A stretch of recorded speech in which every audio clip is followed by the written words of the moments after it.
एक उम्मीद सुनहरे ख्वाबों की जो आपने देख रखे हैं अपने बच्चों के लिए, सुनहरे कल की सूरत में। उस सुनहरे कल के लिए हम संवारते हैं आपके बच्चों का मुस्तकबिल। यूनिक ग्रुप ऑफ इंस्टीट्यूशन गुज़िश्ता 33 वर्षों से दिखा रहा है रास्तों को मंजिल, उम्मीद को रोशनी, इल्म से अमल की रवायत, बच्चों के रोशन मुस्तकबिल का जामिन।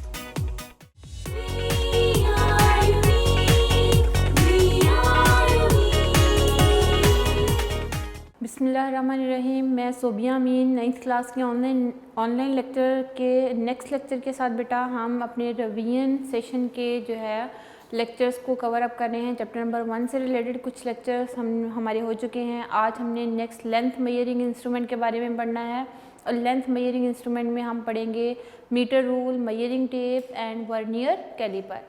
अच्छा, अब हम बात करते हैं मीटर रूल की। तो metre rule length measuring instrument है। किसी भी चीज़ की लेंथ मेजर करनी हो जो कि 1 मीटर लॉन्ग तक हो, उसको हम मेजर कर सकते हैं with the help of the metre rule. Laboratory के अंदर यूजुअली मीटर रूल यूज़ होता है in order to measure the length.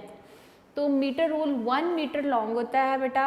इसमें टोटल 100 सेंटीमीटर होंगे और 1 सेंटीमीटर के बीच में जो है, ये मैंने आप लोगों के लिए थोड़ा सा लिख दिया है कि ये आपको नज़र आ जाए कि 0 से लेके 1 सेंटीमीटर के बीच में 10 लाइनें होती हैं और एक लाइन 1 मिलीमीटर को रिप्रेजेंट कर रही है। ठीक है, ये 1 सेंटीमीटर मैंने दिखाया। आगे लंबा बनाने के बजाय आगे मैंने सिर्फ शो कर दिया है ये 20, 30, 40 ये आगे शो हो रहे हैं कि ये टोटल 100 सेंटीमीटर तक चला जाएगा। ठीक है, इस 1 सेंटीमीटर को मैंने थोड़ा सा कर दिया है आप लोगों के लिए कि आपको नज़र आ जाए कि 0 से लेके 1 सेंटीमीटर के बीच में टोटल 10 लाइन्स होती हैं। एक लाइन शो करेगी 1 मिलीमीटर और हम इस मीटर रूल की मदद से मिनिमम लेंथ कितनी मेजर कर सकते हैं 1 मिलीमीटर। तो लीस्ट काउंट होता है बेटा। लीस्ट का मतलब कम अज़ कम, काउंट का मतलब वो मेजरमेंट जो हम उस इंस्ट्रूमेंट से ले सकते हैं। लीस्ट काउंट कि वो कम अज़ कम मेजरमेंट, वो कम से कम मेजरमेंट जो कि हम उस इंस्ट्रूमेंट के साथ ले सकें, that is called the least count of that instrument. और हमारे पास जो मीटर रूल है ना बेटा, उसका लीस्ट काउंट होता है 1 मिलीमीटर।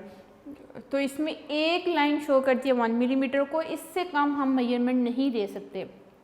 तो मीटर रूल स्केल की मदद से हम मिनिमम जो रीडिंग ले सकते हैं दैट इज़ 1 मिलीमीटर और मैक्सिमम कितनी ले सकते हैं 100 सेंटीमीटर तक, because 1 metre rule is 1 metre long and 1 metre contain 100 centimetre.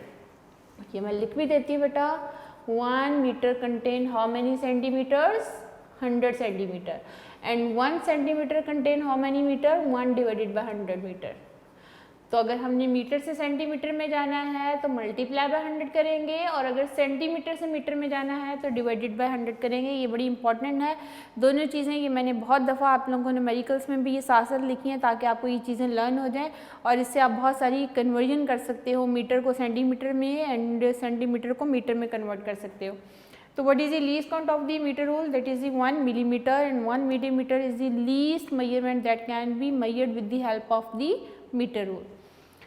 Okay बेटा, नेक्स्ट हम बात करते हैं मेजरिंग टेप के बारे में। मेजरिंग टेप जो है बेसिकली कॉटन की या एक प्लास्टिक की स्ट्रिप के ऊपर एक लॉन्ग जो है मेजरमेंट है जिसमें 10 मीटर, 20 मीटर, 30 मीटर या 50 मीटर तक जो है वो मेजरमेंट्स होती हैं। अगर तो हमने 1 मीटर तक मेजरमेंट लेनी है तो मीटर रूल यूज़ करेंगे, लेकिन अगर 1 मीटर से ज़्यादा मेजरमेंट लेनी है, मैंने किसी एक प्लॉट की मेजरमेंट लेनी है, मैंने किसी रूम की मेजरमेंट लेनी है या मैंने किसी कपड़े की मेजरमेंट लेनी है, तो फिर मीटर रूल यूज़ नहीं होगा बल्कि कौन सी चीज़ यूज़ होगी, मेजरिंग टेप यूज़ होगी। मेजरिंग टेप यूज़ करते हैं ब्लैक स्मिथ भी एंड कारपेंटर भी चीज़ों को मेजर करने के लिए, लकड़ी के टुकड़ों को मेजर करने के लिए। तो यहाँ पे बेटा ये एक कॉटन की स्ट्रिप के ऊपर भी हो सकती है, ये प्लास्टिक की स्ट्रिप के ऊपर भी ये लाइंस एम्बेडेड हो सकती हैं। इसमें इंचेस की लाइंस भी हैं, सेंटीमीटर की लाइंस भी हैं, मीटर की लाइंस भी हैं। तो ये डिफरेंट रेंजेस में अवेलेबल है। तो इसका लीस्ट काउंट भी, मेजरिंग टेप का लीस्ट काउंट भी बेटा 1 मिलीमीटर होता है। लीस्ट काउंट इसका भी कितना है 1 मिलीमीटर और 1 मिलीमीटर को सेंटीमीटर में कन्वर्ट करोगे तो 0.1 सेंटीमीटर आएगा। ठीक है, तो इस तरह जो है आप मीटर रूल के बारे में भी लिख सकते हो, मेजरिंग टेप के बारे में भी लिख सकते हो। इसकी रेंजेस भी डिफरेंट रेंजेस में अवेलेबल है, 10 मीटर, 20 मीटर, 50 मीटर, जो आपको चाहिए वो आप ले सकते हो मार्केट से। ठीक है, तो ये है हमारे पास मेजरिंग टेप, और मेजरिंग टेप भी लेंथ मेजरिंग इंस्ट्रूमेंट है। 1 मीटर से ज़्यादा लेंथ मेजर करनी हो तो हम फिर क्या यूज़ करते हैं, मेजरिंग टेप यूज़ करते हैं।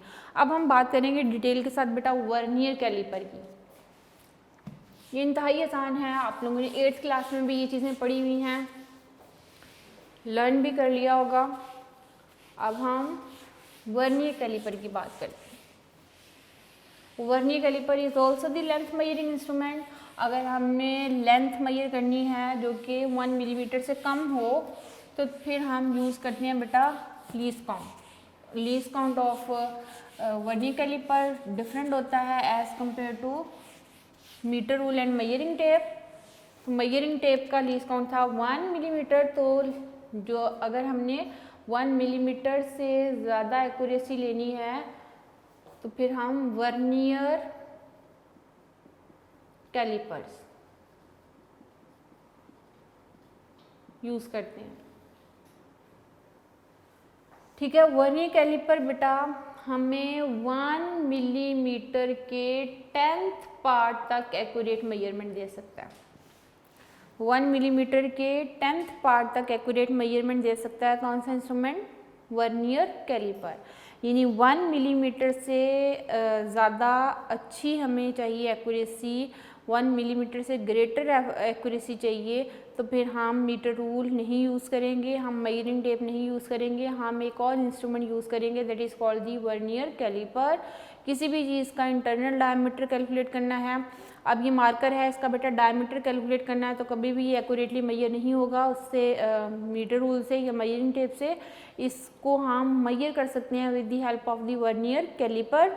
और वर्नियर कैलिपर बेटा इंस्ट्रूमेंट अभी मेरे पास मौजूद नहीं है, जो मैंने पहले लेक्चर्स दिए हैं उसमें मैंने इंस्ट्रूमेंट यूज़ किया था। इंस्ट्रूमेंट यूज़ करके मैंने आपको कंप्लीट वहाँ से दिखाया था कि ये इंस्ट्रूमेंट होता है, इसमें कौन सा लोअर जा है और कौन सा अपर जा है। तो अब मैं अगर इसकी डायग्राम थोड़ी सी इसको ड्रॉ करूँ रफ सी, तो बेटा इसके 2 अपर जहाज होते हैं और 2 लोअर जहाज होते हैं। ठीक है, ये एक आपके पास होगा एक जा और इस जा के साथ एक लोअर जा है, ये फिक्स होता है 0 1 2 3 4 5 1 2 3 4 5, ये 1 सेंटीमीटर। और इसी तरह बेटा ये टोटल जो मेन स्केल के ऊपर होता है ना, ये 12 सेंटीमीटर तक। टोटल कितनी लाइंस होती हैं, ये आखिरी जो लाइन होगी ये 12 सेंटीमीटर जो लेबॉर्ट्री में यूज़ होता है। ये एक लोअर जा है और ये एक अपर जा है। ये एक मेन स्केल के साथ, किस स्केल के साथ बेटा, ये है मेन स्केल, इसके साथ फिक्स होता है। अब एक और स्केल होता है, उसको मैं ज़रा अलग से बनाती हूँ, फिर इसके ऊपर लेके आते हैं उसको। उसके साथ भी एक अपर जा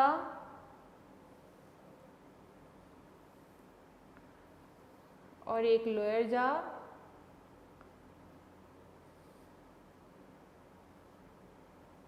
और एक स्ट्रिप होती है।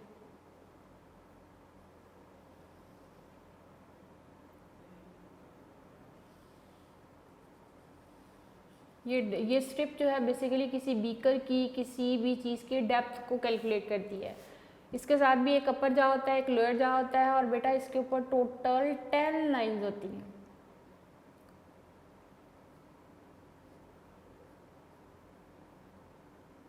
ठीक है, ये 10 लाइंस होती हैं। इसके ऊपर अगर कुछ नहीं लिखा हुआ, इसकी पहली लाइन 0 को शो करेगी और आखिरी लाइन 10 को शो करेगी। तो ये आपके पास ये जो है ना, ये है वर्नियर स्केल।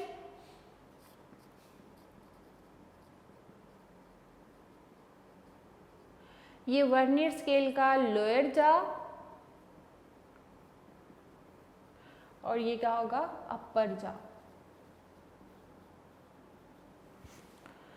अब ये जो है ना बेटा वर्नियर स्केल ये यहाँ से इस मेन स्केल के ऊपर रोटेट करता है, ये आगे पीछे स्लाइड कर सकता है। जब आप इसको इसके ऊपर ले आते हैं ना बेटा, इसके पीछे एक लगी होती है, हुक लगी होती है, इस हुक को आप यहाँ पे लेके आओगे, ये इसके ऊपर बाकायदा स्लाइड करना शुरू कर देगा। और जब स्लाइडिंग के बाद आप इसको यहाँ तक लेके आओगे ना, तो ये सिचुएशन होती है।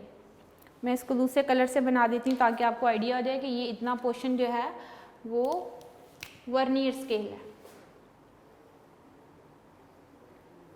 ये होगा, ये इसका लोअर जा होगा और वो अपर जा होगा,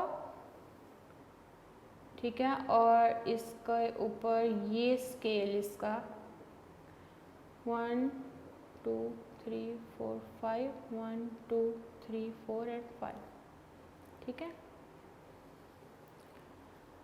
यूँ समझ लें कि ये जो सारा पोर्शन है ना, यहाँ तक ये कवर हो जाएगा, ये पीछे यहाँ से लेके यहाँ तक ये मेन स्केल, ये वर्नियर स्केल से कवर हो जाएगा।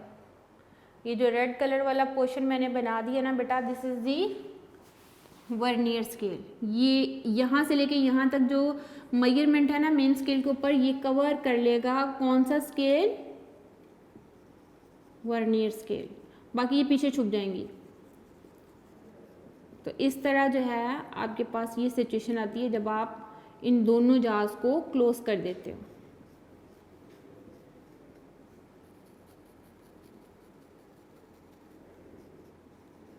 बस इसकी ये मैं 10 डिवीजन्स दिखा रही हूँ। पहली वाली 0 होगी, ये वाली 5 है और आखिरी वाली क्या है 10 है। ये बाकी इतनी वाला पोर्शन जो है ना बेटा, ये सारा कवर हो जाएगा मेन स्केल का। अब ये होगा वर्नियर स्केल,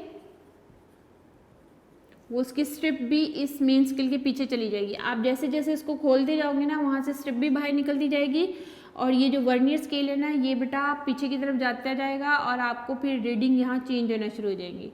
तो ये है वर्नियर स्केल,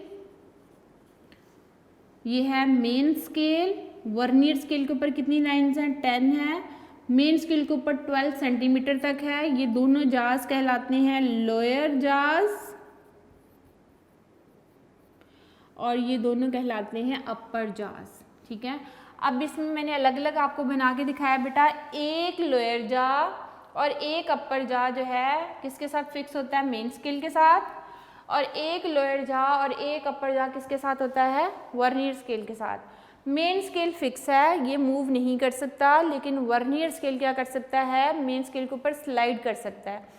इस तरह के बेटा 1 मिलीमीटर जो मेन स्केल का है उसको हम 10th डिवीजन जो होती है वर्नियर स्केल के ऊपर, उसको डिवाइड कर सकते हैं। यानी 1 मिलीमीटर को 10th पार्ट तक एक्यूरेट मेजर करके दे सकता है हमें ये इंस्ट्रूमेंट। किसी भी चीज़ का डायमीटर कैलकुलेट करना है, किसी भी चीज़ की इनर डेप्थ को कैलकुलेट करना है, इंटरनल डायमीटर को कैलकुलेट करना है, या एक्सटर्नल डायमीटर को कैलकुलेट करना है, तो उसके लिए हम इंस्ट्रूमेंट यूज़ करते हैं। That instrument is called the vernier calliper. It consists of 2 scales. One scale is called the main scale and the other scale is called the vernier scale. One jaw is fixed with the main scale and one jaw is fixed with the vernier scale.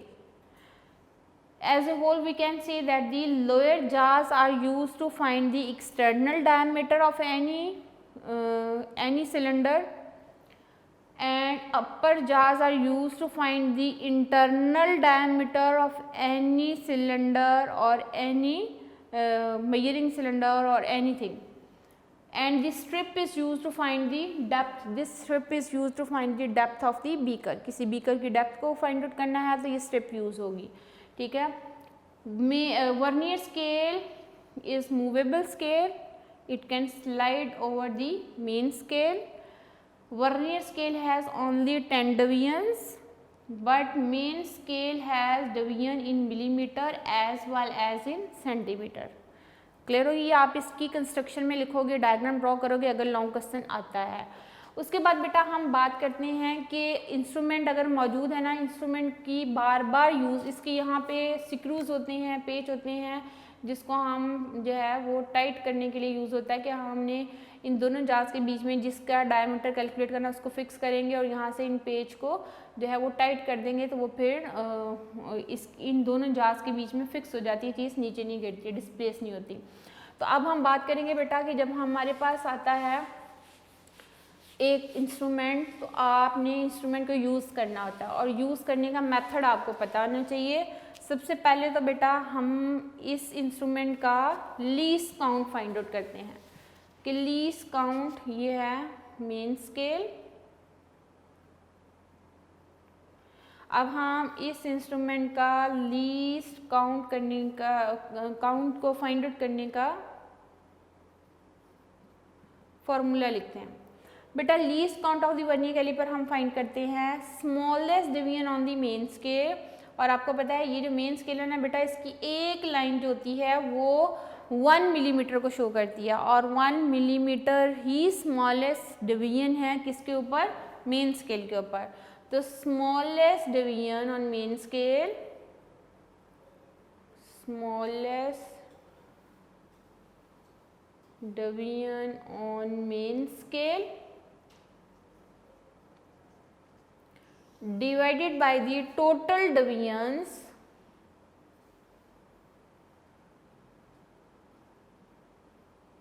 on vernier scale। और smallest division जो होती है या smallest reading जो main scale के ऊपर होती है ना बेटा, वो एक लाइन 1 मिलीमीटर को शो करती है और वर्नियर स्केल के ऊपर जो टोटल डिवीजन्स होती हैं वो कितनी होती हैं, 10 होती हैं। 1 को 10 पे डिवाइड करोगे तो 0.1 मिलीमीटर आएगा और अगर आप इसको सेंटीमीटर में कन्वर्ट करोगे तो इसको मज़ीद 10 पे डिवाइड कर दीजिए, ये सेंटीमीटर में कन्वर्ट हो जाएगा तो ये 0.01 सेंटीमीटर आएगा। तो मिलीमीटर में लीस्ट काउंट कितना हो गया बेटा, 0.1 मिलीमीटर एंड सेंटीमीटर में कितना होगा, 0.01 सेंटीमीटर।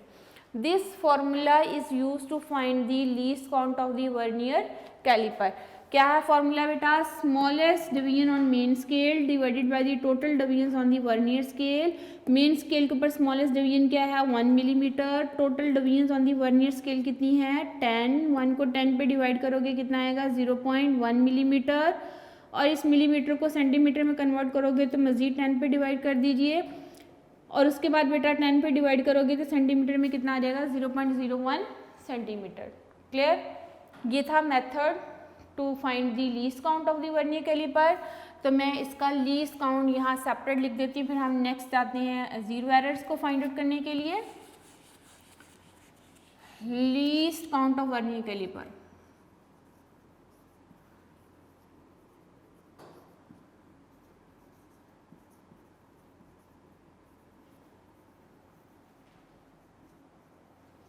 कितना है जी, 0.1 मिलीमीटर या क्या लिखेंगे 0.01 सेंटीमीटर। क्लियर होगी बात। अब आपका इंस्ट्रूमेंट है, आप इससे किसी भी चीज़ की लेंथ भी मेजर कर सकते हो, किसी का डायमीटर कैलकुलेट कर सकते हो, किसी भी बीकर की डेप्थ को फाइंड आउट कर सकते हैं या किसी सिलेंडर का इंटरनल या एक्सटर्नल डायमीटर भी फाइंड आउट किया जा सकता है by using the vernier calliper. Clear. अच्छा, अब हम बेटा जीरो एरर की बात करते हैं। जीरो एरर, अगर आपसे कोई पूछे ना कि आप वर्नियर कैलिपर की मदद से किस तरह रीडिंग ले सकते हैं, बेटा सबसे पहला स्टेप होता है क्लोज द जार्स of the vernier calliper and check that zero of the vernier scale, zero of the vernier scale must coincide with the zero of the main scale. ये नीचे वर्नियर स्केल का zero है, ऊपर main scale का zero है, ये एक दूसरे के साथ क्या होना चाहिए, कंसाइड होना चाहिए। अगर तो कंसाइड हो रहा है then there will be no zero error. लेकिन अगर वर्नियर स्केल का जीरो मेन स्केल के जीरो के राइट साइड पे चला जाए, ये है मेन स्केल, ये क्या है बेटा वर्नियर स्केल, ये इसके राइट साइड पे चला जाए तो फिर एरर होता है पॉजिटिव। अब इसको मैं जरा डायग्राम के जरिए से बनाऊं तो फिर क्या लिखेंगे बेटा,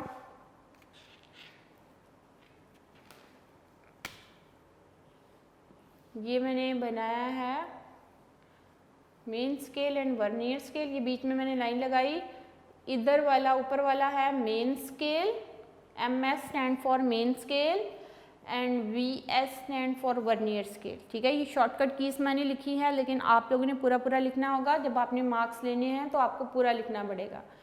ये है मेन स्केल का 0, ये है वर्नियर स्केल का 0। If both these zeros are coinciding, यूं कंसाइड करें, then there will be no zero error. तो हम लिखेंगे no zero error and no zero correction. ना ही ज़ीरो एरर होगा और ना ही क्या होगी, ज़ीरो करेक्शन होगी। लेकिन अगर ये सिचुएशन नहीं है तो ऑन क्लोजिंग दी जार्स of the vernier calliper situation different होगी। और वो सिचुएशन क्या हो सकती है, ये है बेटा मेन स्केल का 0, MS main scale and VS vernier scale. अगर वर्नियर स्केल का 0 मेन स्केल के 0 के राइट साइड पे आ जाए,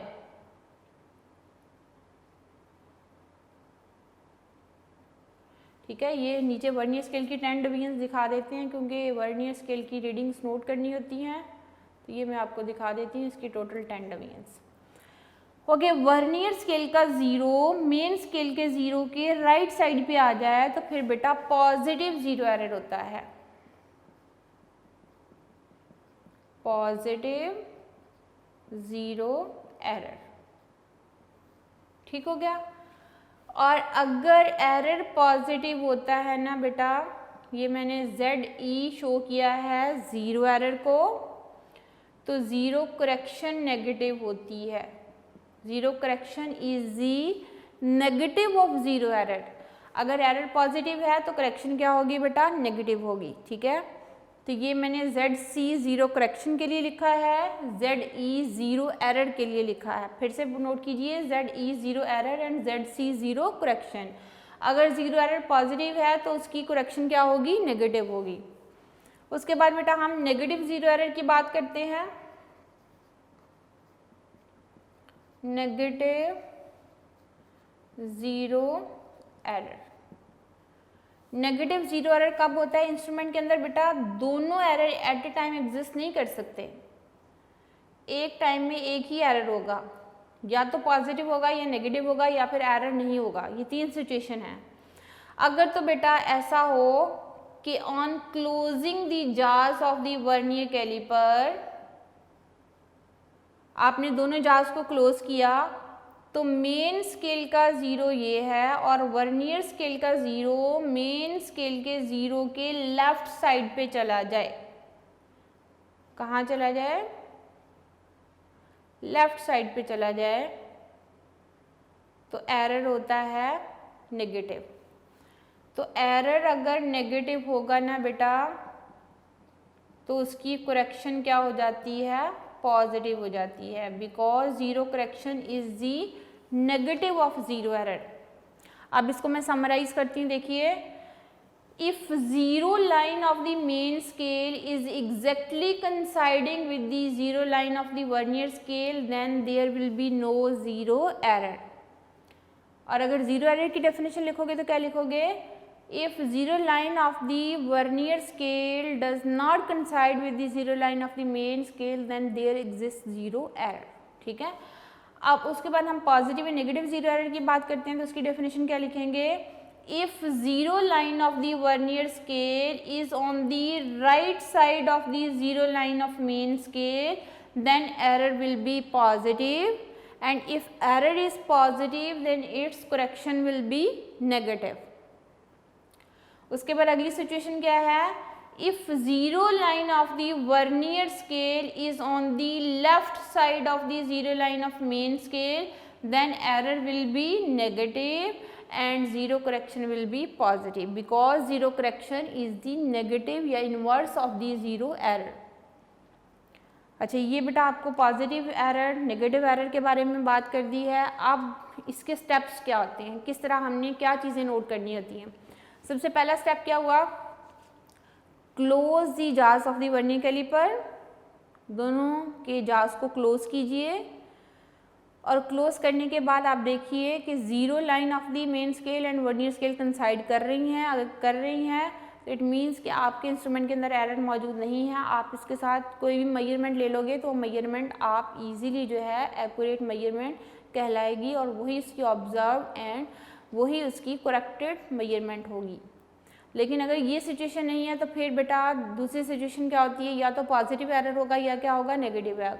अगर पॉजिटिव एरर है तो उसको कैसे कैलकुलेट करना है, और अगर एरर नेगेटिव है तो उसको कैसे कैलकुलेट करना है, इसका मेथड मैं अभी आप लोगों को सिखा देती हूँ। और उसके बाद बेटा फिर एरर कैलकुलेट हो गया वो आपने नोट कर लेना होता है। नोट करने के बाद फिर आपने दोनों जार्स को खोलना होता है। उसके बीच में जिस चीज़ का डायमीटर, फॉर एग्जांपल मैंने ये मार्कर का डायमीटर कैलकुलेट करना है तो मैं दोनों जार्स के बीच में इसको क्या कर दूँगी, फिक्स कर दूँगी। फिक्स करने के बाद दो चीज़ें नोट करनी होती है। एक नोट करना होता है मेन स्केल रीडिंग और दूसरी नोट करनी होती है vernier scale reading. Main scale reading तो सेंटीमीटर में आपके पास आ जाएगी, लेकिन जो वर्नियर स्केल की रीडिंग होती है ना बेटा वो डिवीजन्स होती हैं। वो डिवीजन्स होंगी, वो फर्स्ट डिवीजन, सेकंड, थर्ड या फोर्थ डिवीजन होगी। हमने वो डिवीजन नंबर नोट करना होता है, वो लाइन नंबर नोट करना होता है जो कि मेन स्केल की किसी भी रीडिंग के साथ एग्जैक्टली कंसाइड हो। यूं कंसाइड होना चाहिए, इस तरह, ऐसे नहीं होना चाहिए। जो ऐसे होगा वो नंबर हम छोड़ देंगे, जो यूं चला जाएगा वो नंबर भी छोड़ देंगे, जो लाइन्स के बीच में नंबर आएगा वो छोड़ देंगे, लेकिन वो नंबर नोट करेंगे वर्नियर स्केल का। वो नंबर 10 लाइनें हैं बेटा, 10 लाइनें में से वो लाइन नंबर नोट करेंगे जो यूं कंसाइड कर रहा होगा। किसका? वर्नियर स्केल का। मेन स्केल की किसी भी रीडिंग के साथ, कोई भी हो सकती है, लेकिन नोट कौन सा करना है? वर्नियर का। वो लाइन नंबर अगर 7th है बेटा तो आपने 7th लाइन नंबर को मल्टीप्लाई किससे कर देना होता है? लीस्ट काउंट के साथ। ये आपकी कहलाती है vernier scale reading. Least count के साथ क्यों मल्टीप्लाई करना पड़ता है? क्योंकि जो वर्नियर स्केल होते हैं ना बेटा, ये वर्नियर स्केल की डिवीजन्स होती हैं। ये सेंटीमीटर मिलीमीटर में नहीं है, ये सिर्फ डिवीजन्स है। अब इन डिवीजन्स को चेंज करना होता है सेंटीमीटर में, इस वजह से इसको मल्टीप्लाई किससे करना पड़ता है? लीस्ट काउंट के साथ मल्टीप्लाई करना पड़ता है। लेकिन लीस्ट काउंट भी कौन सा लेना है? जो कि सेंटीमीटर वाला होगा, मिलीमीटर वाला यूज़ नहीं होगा। उसकी रीज़न ये है कि वर्नियर कैलिपर के मेन स्केल के ऊपर सेंटीमीटर में लाइंस हैं उसकी, इसीलिए हमने जब वर्नियर स्केल की रीडिंग नोट करनी है तो फिर भी हम सेंटीमीटर वाला लीस्ट काउंट लेंगे ताकि इसकी जो डिवीजन्स हैं वो किस में चेंज हो जाए? सेंटीमीटर में। ठीक है, यानी पॉजिटिव एरर है ना। फॉर एग्जांपल बेटा ये है 6 and 7th, ये लाइन नंबर एग्जैक्टली कंसाइड कर रहा है यूँ, इस तरह। आपने ये 7th लाइन नंबर अज्यूम कर लिया, ये 7th बन रहा है, ये जो n है ये 7th है। n is the line number that is exactly coinciding with the main scale reading. तो फिर आप क्या करोगे? जब पॉजिटिव एरर कैलकुलेट करना है ना बेटा, तो 0 एरर पॉजिटिव है, साइन आपने पॉजिटिव लगा देना है। जो नंबर होता है एग्जैक्टली कंसाइड कर रहा है उसको मल्टीप्लाई किससे करना होता है बेटा? लीस्ट काउंट के साथ। पॉजिटिव साइन लगाओगे। फॉर एग्जांपल मैंने कहा 7th नंबर जो है वो मैच कर रहा है, लीस्ट काउंट कितना होता है? 0.01 सेंटीमीटर। तो अब ये नंबर चेंज हो जाएगा, सेंटीमीटर में ही आ जाएगा। 0.07 centimetre will be positive 0 error. तो एरर पॉजिटिव है तो इसकी 0 करेक्शन क्या होगी बेटा? नेगेटिव 0.07 सेंटीमीटर होती है। ये आगे नंबर कोई भी हो सकता है, लेकिन मेथड ये होगा। अगर 5 वाला नंबर एग्जैक्टली कंसाइड कर रहा है तो आप क्या लिखोगे? 5 मल्टीप्लाई बाय 0.01, वो आ जाएगा 0.05 पॉजिटिव एरर। ये पॉजिटिव एरर कैलकुलेट करने का मेथड है। ठीक है, अब नेगेटिव एरर जब होगा तो फिर कैसे कैलकुलेट करना है? नेगेटिव एरर में वर्नियर स्केल का 0 मेन स्केल की लेफ्ट साइड पे चला जाता है। तो इसमें बेटा क्या होता है? फॉर एग्जांपल मैं कहती हूँ इसकी 4th वाली रीडिंग मैच कर रही, ये वाली 4th, ये नोट करनी होती है वर्नियर स्केल की। ये नंबर कौन सा है? 4th है। जो एग्जैक्टली कंसाइड कर रहा है वो नंबर कौन सा है? 4th है। तो जब आपने नेगेटिव 0 एरर कैलकुलेट करना होता है ना बेटा, आपने साइन नेगेटिव लगा देना है। जो नंबर है उसको 10 में से क्या कर लेना है? माइनस कर लेना है। 10 माइनस नंबर जो कंसाइड कर रहा है मल्टीप्लाई बाय लीस्ट काउंट, ये आ जाएगा -10 माइनस 4th नंबर कंसाइड कर रहा है तो 4 लिखेंगे, multiply by least count. Least count की वैल्यू लिख देते हैं 0.01 सेंटीमीटर। ये आ जाएगा -10 में से 4 गए, कितना आ गया? 6 मल्टीप्लाई बाय 0.01 सेंटीमीटर। ये आ जाएगा -0.06 सेंटीमीटर। ये आ गया 0 एरर। अगर एरर नेगेटिव है तो इसकी करेक्शन क्या होगी? पॉजिटिव होगी। पॉजिटिव 0.06 सेंटीमीटर आ जाएगा। ठीक है बेटा, ये है एरर कैलकुलेट करने के मेथड। ये मेथड आप लोगों के काम आएंगे प्रैक्टिकल पार्ट में, जब आप प्रैक्टिकल कॉपी बनाओगे, प्रैक्टिकल परफॉर्म करोगे। पॉजिटिव एरर को कैलकुलेट करना है, नेगेटिव एरर को कैलकुलेट करना है, ये इसका मेथड मैंने आपको सिखा दिया। पॉजिटिव में जो लाइन नंबर कंसाइड करेगा उसको मल्टीप्लाई लीस्ट काउंट कर देना होता है, वो उसका पॉजिटिव एरर आ जाएगा। लेकिन जब नेगेटिव होता है ना बेटा, तो 10 में से उस नंबर को क्या करना होता है, माइनस करना होता है। उसकी रीज़न यह है कि जब ये 0 बेटा इस मेन स्केल के लेफ्ट साइड पे चला जाता है ना, तो लेफ्ट साइड पे कोई लाइंस नहीं होती। यहाँ एरर से बचने के लिए, अपनी इस मेजरमेंट के अंदर एक एक्यूरेसी लेके आने के लिए हम इसको 10 में से क्या करते हैं, माइनस करते हैं, ताकि हमें पता चल जाए कि हमारी एक्यूरेट रीडिंग है और इसमें जो है मेजरमेंट हम ले रहे हैं that has precision and accuracy in that measurement. ये थी बेटा positive and negative zero error, जो कि हमने अपने इस वर्नियर कैलिपर में सीख लिया है। तो अब जो है इंशाल्लाह हम अपने नेक्स्ट लेक्चर में किस तरह से रीडिंग को नोट करना है, या आपने कोई एग्जाम्पल सॉल्व करानी है तो वो कमेंट सेक्शन में लिख दीजिएगा, तो मैं आपको डिटेल के साथ वो करवा दूँगी। तो इंशाल्लाह हम अपने नेक्स्ट लेक्चर में स्क्रू गेज को कवर करेंगे और उसकी रीडिंग्स लेना सीखेंगे। अपना ख्याल रखें, इसको साथ साथ लर्न कर लीजिए, और तब तक के लिए अल्लाह हाफ़िज़।